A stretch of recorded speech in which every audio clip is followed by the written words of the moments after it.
Welcome back to part 2 of our Workload Mobility series. In part 1, we successfully deployed the managers on both the target and source environments. Now we're going to establish connectivity between these appliances and create our first service mesh. First, let's review the VM kernel adapter of one host. Here, I have the management interface and vMotion on completely different networks. In this environment, I don't have a dedicated VM kernel port configured for vSphere replication. For that reason, I will combine both management and replication within the same HCX network profile. Opening the network planning, keep in mind we are working with two distinct sites, the legacy source and the target VCF environment. For each of these sites, I've already reserved the local IP pools. I specifically selected free IPs inside their respective local subnets for vMotion, management, and replication. The uplink network is the only profile where routing and firewall configurations are usually required and handles the actual transport traffic between the sites. The interconnect and network extension appliances will create the encrypted tunnel on the uplink network. Let's start configuring the first HCX network profile. Open the HCX Manager, navigate to Interconnect, and click the Network Profiles tab. Click Create Network Profile. First, we will build the management and replication profile. Select the distributed port group, provide a name, and enter the IP pool range. Here, you need to make sure these IPs are free and available. Fill in the remaining fields for the prefix length and default gateway. Then check both the management and vSphere replication checkboxes at the bottom. Click Create. Follow this exact same logic to create the dedicated vMotion and uplink network profiles. With the network profiles successfully created, move over to the Compute Profiles tab and click Create Compute Profile. Name this profile and click Continue. Next, select the services to be activated. This depends on what type of migration you want and if you plan to enable network extension service. And click Continue. During the Service Resources section, specify where the virtual machines intended for migration are currently running, whether that's a data center, a single cluster, or a group of clusters. Multiple clusters can be selected, but the underlying network containers and infrastructure must be shared and accessible across all of them. Click Continue.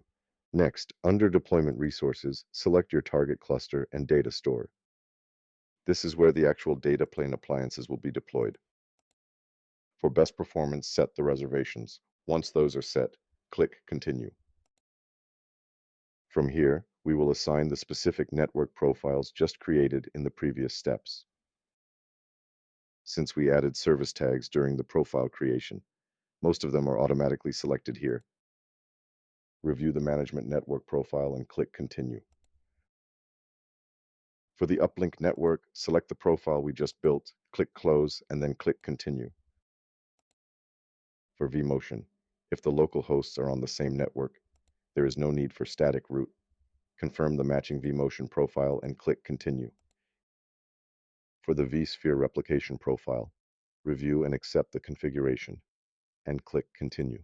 During the network container stage, select the distributed switch or the NSX transport zone, where you plan to extend the port groups or segments. Both your service and deployment clusters must belong to that same distributed switch or transport zone. Click Continue. After reviewing the connection rules, click Continue. Once on the summary screen, click Finish to complete the source compute configuration. Repeat the same steps to create the network profile and compute profile for the second manager. Before deploying the service mesh, the two HCX managers need to authenticate and connect to each other. Important: the site pair should be initiated from the source environment. Navigate to Sites and click New Site Pair. Enter the fully qualified domain of the destination environment. Provide the administrative credentials for the destination environment and click Create. Once the sites successfully pair, navigate again to Interconnect. Select the Service Mesh tab and click Create Service Mesh to launch the final deployment wizard. Now select your paired source and destination sites and click Continue. Next, choose the matching source compute profile we just configured.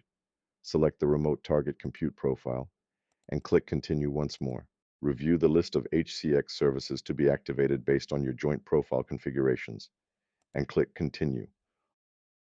Overrides are optional.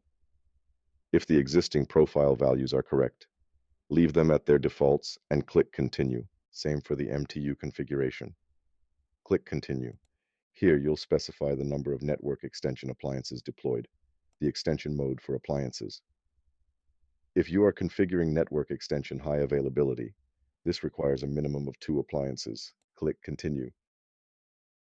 In the traffic engineering section, you have the option to enable application path resiliency if all additional ports are opened. Encryption is enabled by default. If you don't see the option to disable, this is because the uplink profile is not set as secure. Click Continue. Review the topology and click Continue. Finally, provide a name for your service mesh configuration. Click Create Service Mesh. Once the service mesh deployment starts, the creation progress can be monitored directly from the Tasks menu. This concludes the service mesh deployment. Thank you for watching, and see you in the next video.